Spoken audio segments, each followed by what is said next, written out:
Assalamualaikum warahmatullahi Moga-moga. wabarakatuh. Alhamdulillah wassalatu wassalamu ala Rasulillah sayyidina Maulana Muhammadin wa ala alihi washabbihi wa wala ma ba'du. Teman-teman PCINO Jerman, juga Belgia, semua narasumber termasuk Profesor Dr. Quraish Shihab dan beberapa narasumber yang saya hormati. Tadi saya barusan ngaji Bulughul Maram, jadi baru bisa hormat acara ini sekarang. Mungkin yang saya sampaikan karena tema di sini diserahkan sama narasumber. Saya sedikit cerita tentang ciri khas pesantren ya, atau karena ini acara NU ya bisa dikatakan khas-khas NU. Begini. Jadi di antara ajaran leluhur adalah riwayat hadis yang diriwayatkan Imam Ahmad bin Hambal, al-bilad biladullah wal ibad ibadullah fa haitsu ma asabta khairan fa'akim. Jadi status hakikat bumi semua milik Allah, semua hamba juga hambanya Allah, maka di mana saja Anda menemukan kebaikan, silahkan berdomisili atau bermukim atau beraktivitas di situ. Kenapa saya terjemah sampai 3 kali, bermukim, berdomisili, beraktivitas? Karena dalam beberapa khazanah yang kita baca bahwa bumi ini, bumi yang kita huni adalah materi kita. Bahwa manusia sebagaimana kita tahu adalah materinya dari bumi. Sehingga karena sekarang manusia bisa berpikir, bisa olah otak, bisa olah perilaku, sebetulnya yang dialami bumi juga sama. Sehingga bisa saja teman-teman yang di Jerman, yang di Belgia dan di beberapa negara Eropa itu mungkin mustajabnya bumi, lama sekali berdoa ingin di situ ada tempat sujud. Kebetulan yang mau sujud teman-teman yang merantau di sana, jadi bumi yang enggak dipakai sujud itu ngeluh sekali karena enggak dipakai sujud. Sehingga dalam Islam yang membedakan dengan agama lain diantaranya kata Rasulullah SAW, agama ini adalah ju'ilat lanal ardu kulluha masjidan. Jadi semua bumi Allah adalah sah sebagai tempat sujud. Di mana zaman itu agama-agama lain masih mengharuskan ritual tertentu harus di tempat ibadah. Tadi kalau Islam membolehkan sholat di pabrik, di lapangan, di mana saja asal tempat itu suci. Oleh Islam dibolehkan sholat. Disebut ju'ilat lanal ardu kulluha masjidan. Jadi semua bumi bagi umat ini semuanya sah dipakai tempat sujud. Lalu makna sujud sendiri, ini perlu dicatat. Makna sujud sendiri adalah tauhid.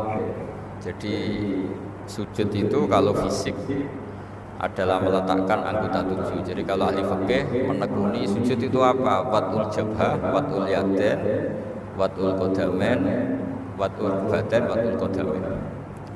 Sehingga di situ disebut saya kata Rasulullah diperintahkan sujud melibatkan 7 anggota, yaitu al-jabhah, al-yadain, terus ar-rukbatain, al-qadamain. Ada anggota 7 yang harus sujud. Lalu kemudian banyak ulama yang mengatakan lalu baik mana sujud di masjid sama di luar masjid?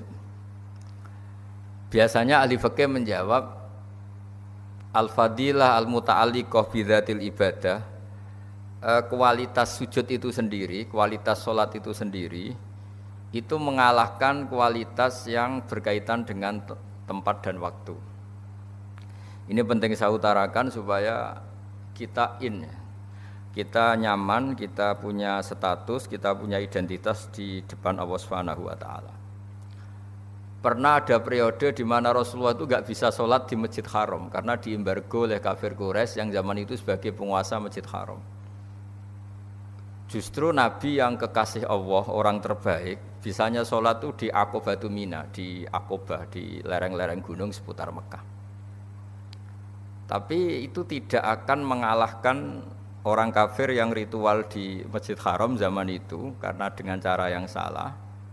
Utama Nabi yang ritual sholat secara benar meskipun enggak di Masjid Haram. Sehingga itu bukti bahwa ibadah yang fadilahnya terkait dengan pemenuhan syarat dan rukun itu lebih utama ketimbang ibadah di tempat terhormat tapi tidak memenuhi syarat dan rukun. Di mana zaman itu pelakunya adalah orang-orang yang salah. Zaman itu disebut wa makana sholatuhum indal baiti illa muka'aw wa tasdiyah. Kenapa saya bikin mukaddimah demikian? Supaya teman-teman yang di Belgia, di Jerman, antara membangun masjid fisik dengan sekaligus membangun atau mengajarkan atau bikin komunitas di mana orang sholat itu sekaligus benar. Jadi jangan sampai desain masjidnya benar, kiblatnya benar, terus syiarnya benar, kemudian cara sholatnya itu salah. Salah itu bisa karena tidak memenuhi standar fikih atau tidak memenuhi standar ilmu hakikat.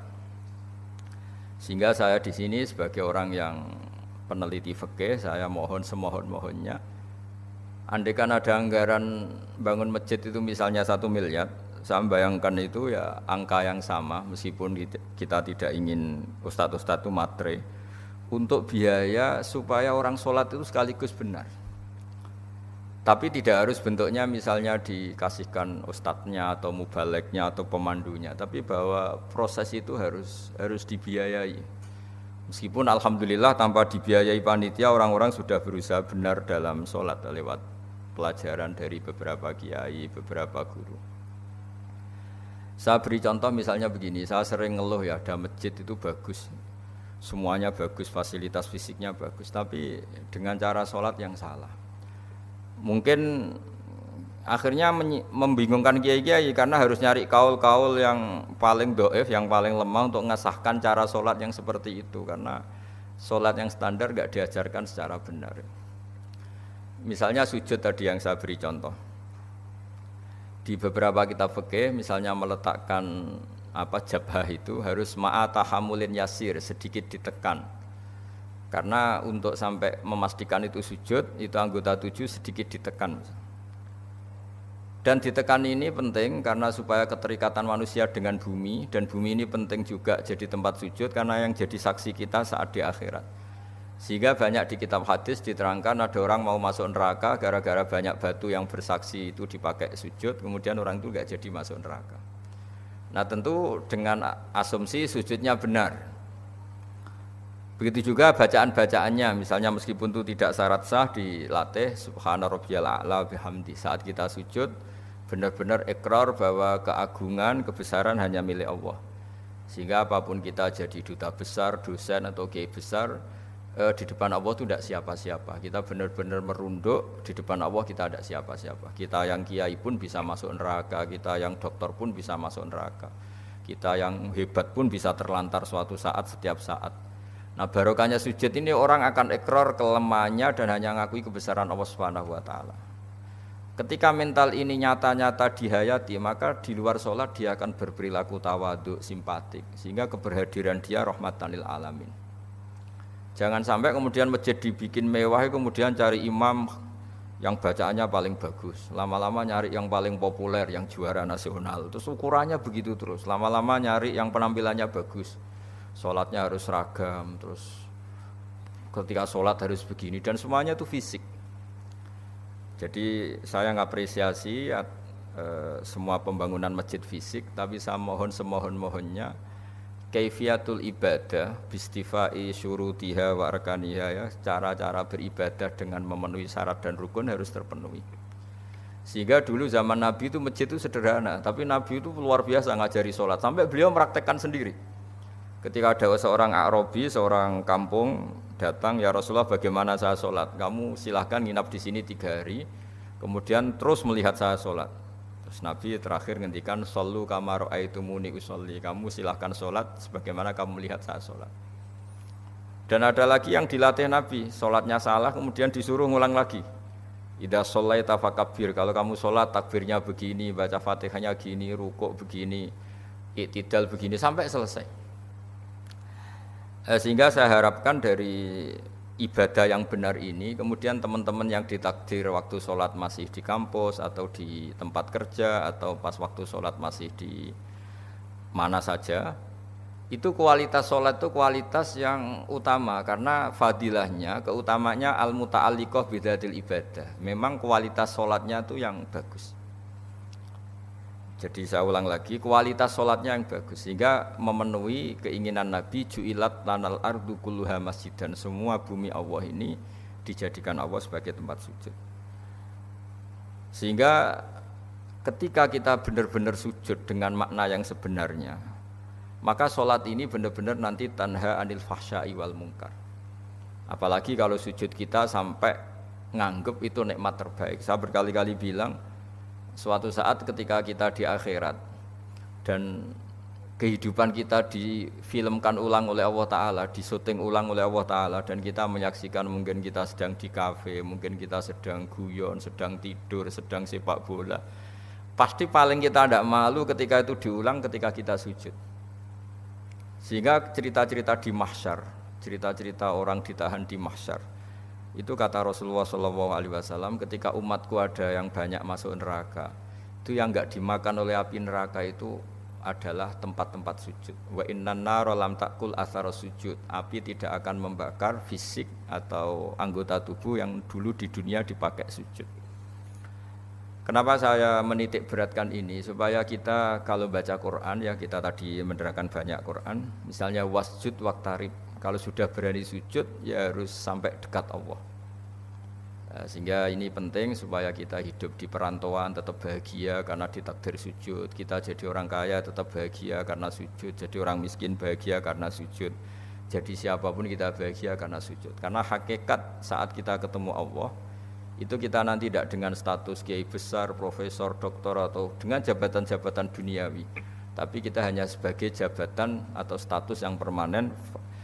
Ya Tuhan nafsul mutmainnah, irji'i ila rabbiki radiyatan mardiyah fadkhuli fi ibadi wadkhuli jannati. Jadi status kehambaan kita ini hanya bisa kita dapatkan setelah kita sholat itu benar, menghamba sama Allah benar.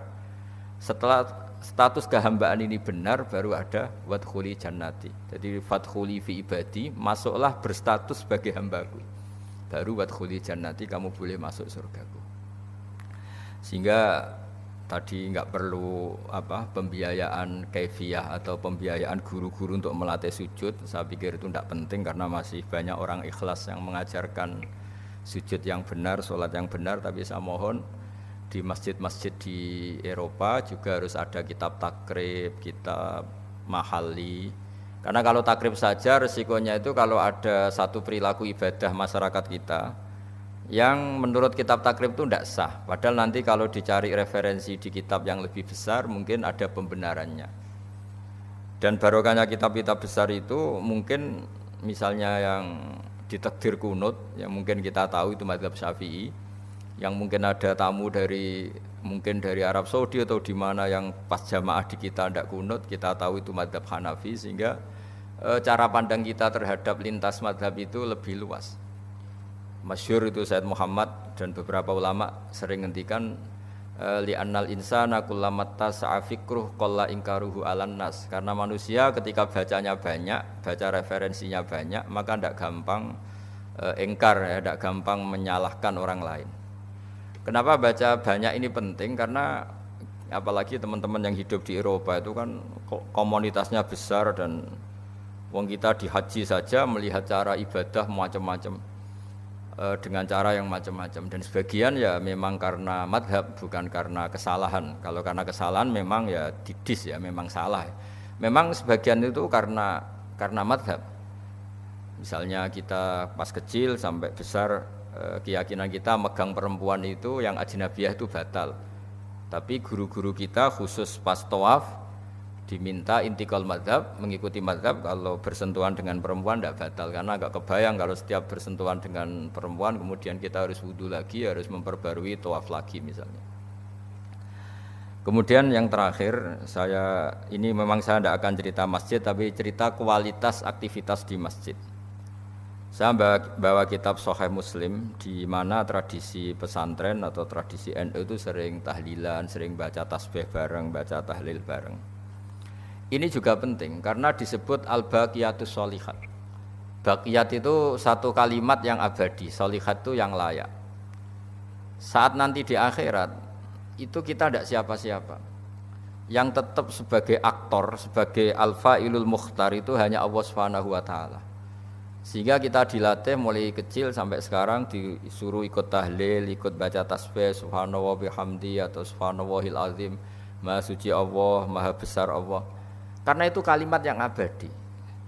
Kita manusia apapun hebatnya itu digerus oleh tua, digerus oleh sakit, dilumpuhkan oleh kelemahan kita.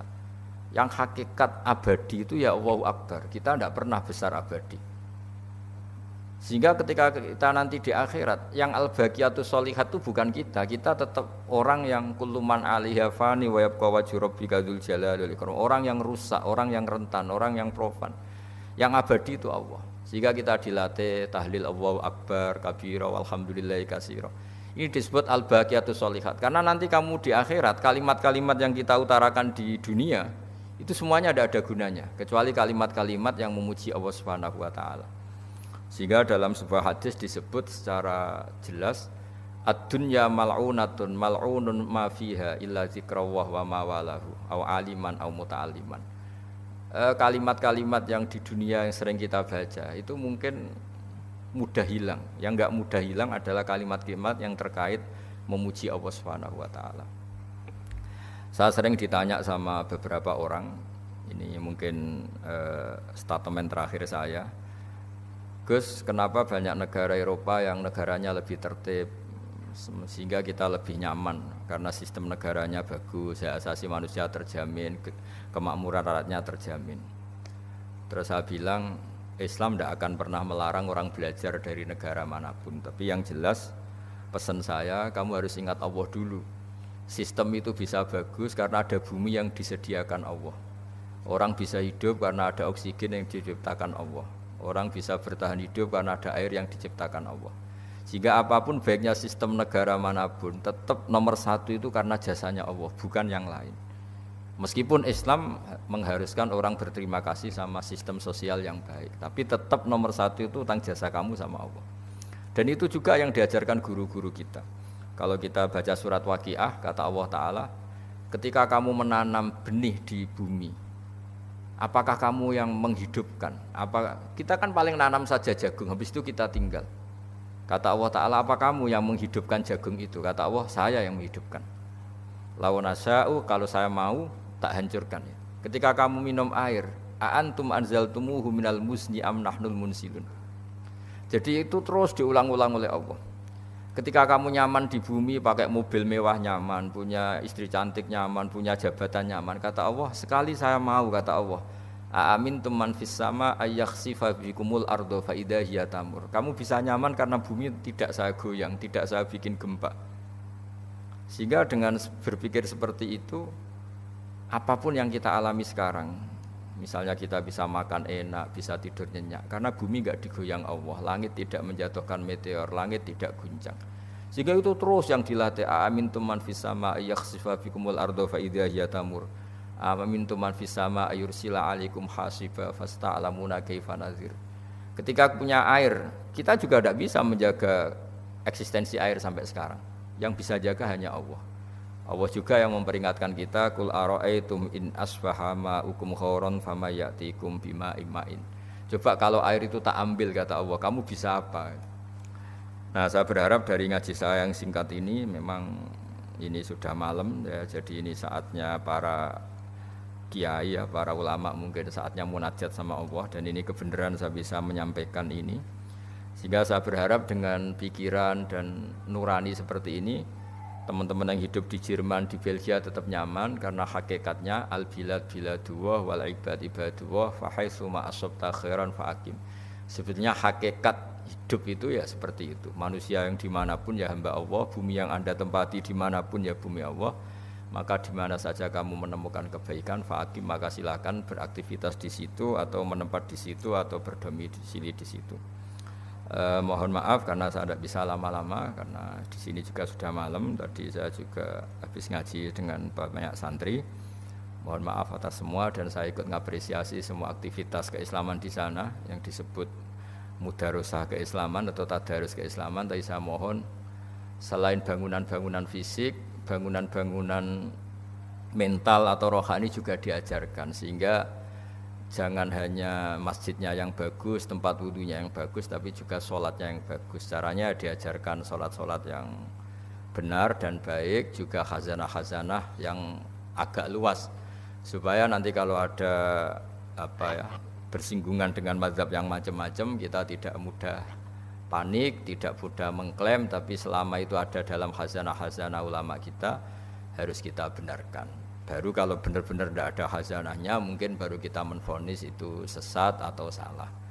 Saya kira demikian. Wassalamualaikum warahmatullahi wabarakatuh.